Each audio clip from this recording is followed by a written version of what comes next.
صبر جس شخص کو نصیب ہو جائے یہ بہت بڑی نعمت ہے اللہ رب العزت کی طرف سے۔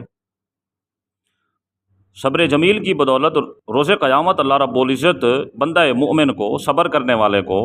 بہت بڑی رسوائی سے محفوظ رکھے گا۔ حضرت انس رضی اللہ تعالیٰ عنہ بیان کرتے ہیں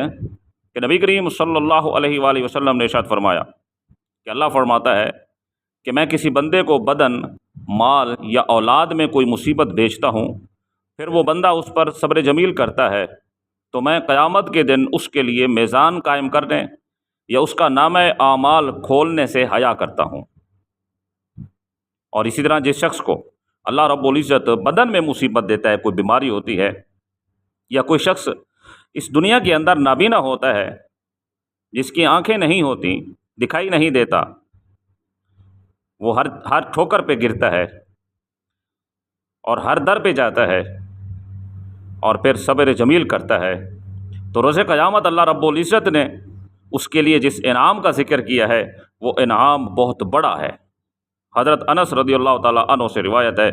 کہ رسول اللہ صلی اللہ علیہ وسلم نے فرمایا کہ اللہ تعالیٰ نے حضرت جبرائیل علیہ السلام سے فرمایا کہ اے جبرائیل، اس شخص کی کیا جزا ہے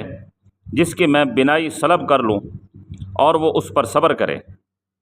پھر خود ہی اللہ رب العزت نے اس کا جواب عطا فرمایا۔